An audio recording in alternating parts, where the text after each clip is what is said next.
नमस्कार दोस्तों। कैसे हो आप सभी। उम्मीद आशा करता हूँ कि आप सभी ठीक हो गए। जैसे कि मैंने पीछे वाली वीडियो में बताया था पीएफ के बारे में, तो इस मैंने बोला था नेक्स्ट वीडियो में आपको जल्दी बनाऊंगा। और वो इस बार ईपीएस मींस पेंशन जो होती है ना, पीएफ से जो पेंशन मिलती है उसके बारे में मैं आपको बताऊंगा जल्दी। तो ठीक है दोस्तों, मैं आपको पेंशन के बारे में आपको बताता हूँ कि पीएफ से आपको पता है, पीएफ कटता है, डिडक्शन होता है, आपकी सेविंग होती है। और उससे अलग जो कंपनी जो देती है आपको, उसमें एक एक बेनिफिट और एडिशनल होता है, जिसको बोलते हैं हम एम्प्लॉय पेंशन स्कीम 1995। ये सन 1995 में स्टार्ट हुई थी। मैंने पीएफ के बारे में बताया था आपको, पीएफ रिटायरमेंट में मिलता है, पेंशन होती वो सॉरी उसका हम प्रॉफिट ले सकते हैं, कैश करा सकते हैं उसको हम, घर बनाने के लिए, मकान बनाने के लिए। जब भी आपको जरूरत पड़े आपको उसको विड्रॉल कर सकते हैं। मगर ऐसा नहीं है कि हम पेंशन का विड्रॉल कर सकते हैं।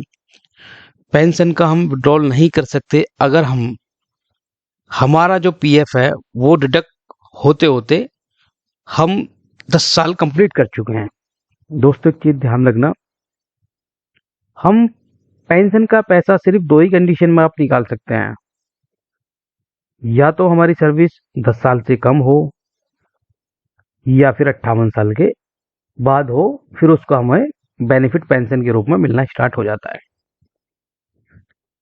कभी आपने सुना है कि जो पीएफ होता है वो 6 महीने से पहले हम नौकरी करते हैं, छोड़ देते हैं तो हमें सिंगल मिलता है, और 6 महीने के बाद छोड़ते हैं तो डबल मिलता है।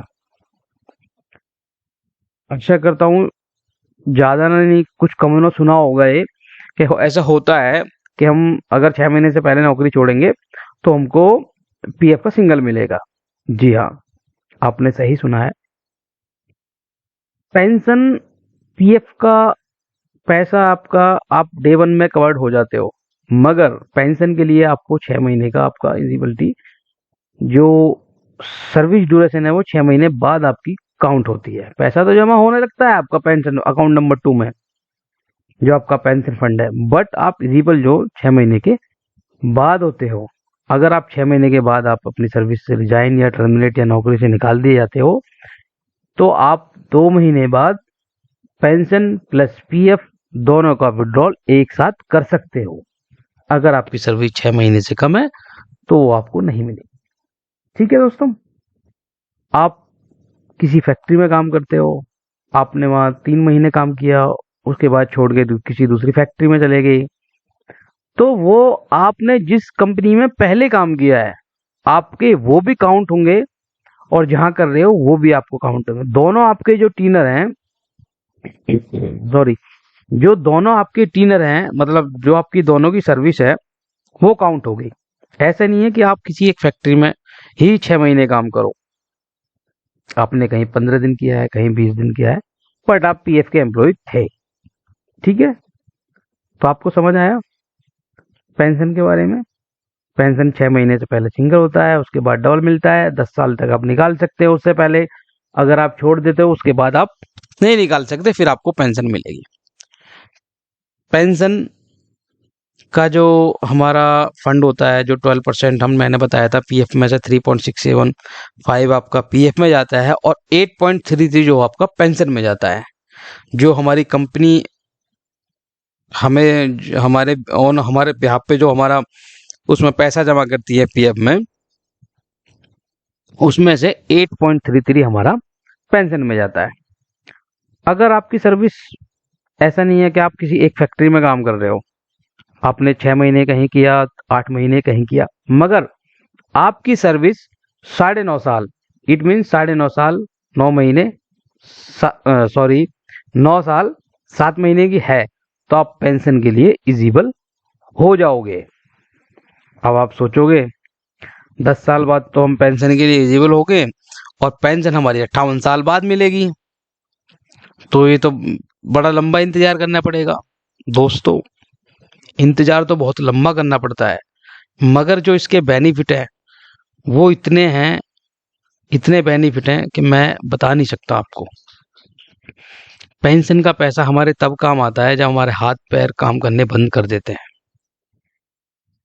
क्योंकि जो एज ऑफ 58 साल की होती है, आपको पता है कि आपके घर में आपके बड़े बूढ़े हैं, पिताजी होंगे, फादर होंगे, अंकल जी होंगे, वो 58 साल में क्या कर पाते हैं? कुछ नहीं, घर बैठे रहते हैं या थोड़ा बहुत टहल लेते हैं, मगर वो इतने नहीं कैपेबल नहीं होते कि वो जो जो आज आप हो कि कुछ भी आपका काम है, भाग के जाओगे कर लोगे, तो वो हमारे काम आता है। ठीक है दोस्तों, आप अर्ली पेंशन भी ले सकते हैं। ऐसा नहीं कि आप 58 साल रिटायरमेंट पे ही लें। अगर आप चाहते हो कि मुझे अब जॉब नहीं करनी और मैं आप रिजाइन कर रहा हूँ कंपनी से, तो आप एज ऑफ 15 में, आप जब आपकी उम्र 50 हो जाए तब आप अर्ली पेंशन ले सकते हो। ठीक है दोस्तों, उसमें कुछ पेंशन का जो शेयर होता है वो कुछ कम आपको मिलता है, रिड्यूसिंग रेट हो जाता है। एक पेंशन का ये भी बेनिफिट होता है, सपोज करो आपने 11 साल पूरा कर लिया आपने, और फॉर गॉड सिक, भगवान न करे आपके साथ कुछ हो जाए, तो उस केस में आपके जो डिपेंडेंट हैं, जो आपके फैमिली मेंबर हैं, जस्ट लाइक चाइल्ड या आपकी बीवी, बच्चे, अनमैरिड डॉटर, तो उनको पेंशन मिलेगी। समझे हो आप मेरी बात को? ध्यान से सुनना। अगर आप पीएफ में कवर्ड हो और आपके 11 साल हो गए हैं रिडक्शन होते होते, उसमें एज नहीं देखी जाएगी, आप 58 साल के हो गए। अगर आपके साथ कोई मिस हैपनिंग हो जाती है, तो उस केस में जो आपके बच्चे हैं, जो आपकी वाइफ है, उनको पेंशन मिलना स्टार्ट हो जाएगा। आपकी वाइफ को आजीवन पेंशन मिलेगी जब तक वो जिएंगी। अगर आपके बच्चे हैं, छोटे हैं, तो उनको 25 साल की उम्र तक, जब तक एज ऑफ 25 हो जाएगी उनकी, तब तक उनको पेंशन मिलेगी। या तो उससे पहले वो शादी कर ले तो उनकी पेंशन आनी बंद हो जाएगी पीएफ से, अगर नहीं करते तो 25 साल तक उनको मिलेगी।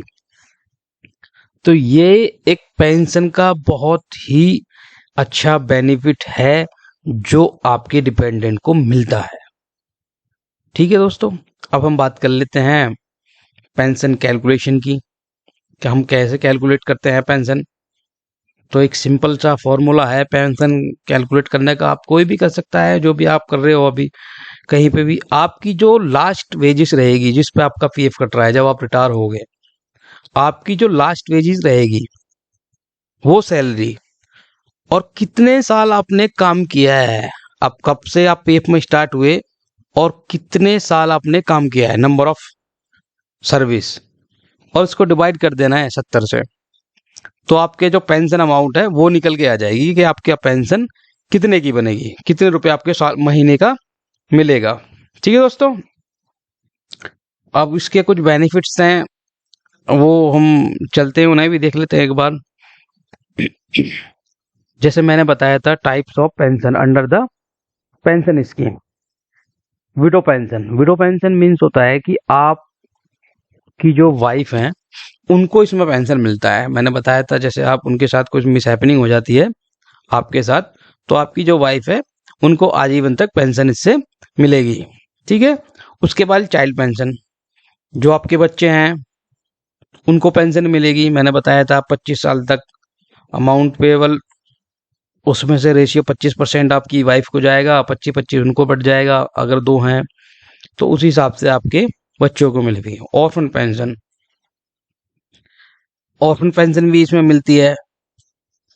ठीक है दोस्तों, इसमें आप देख सकते हो, अगर कोई जैसे कि ऑर्फन, जैसे हम किसी को आपके वो है, अनाथ हो जाता है कोई, माँ बाप नहीं होते, उसमें उसको आजीवन तक पेंशन मिलती है बच्चे को।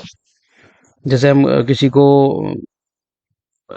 ये होता है, क्या बोलते हैं इसको, याद नहीं यार, मैं आपको डीपली बताऊंगा आगे। ऑर्फन जो होता है, जैसे मैं अभी आपको बताता हूँ, चलो। ठीक है दोस्तों, ठीक है दोस्तों, आगे फिर मैं आपको दोबारा जो हमारा पीएफ का ईडीएल है उसके बारे में बताऊंगा मैं आपको। ठीक है, नेक्स्ट वीडियो में। अगर आपको ये मेरा टॉपिक अच्छा लगा हो तो प्लीज़ मेरे चैनल को सब्सक्राइब कीजिए और बेल आइकन को दबाइए और शेयर कीजिए। Thank you.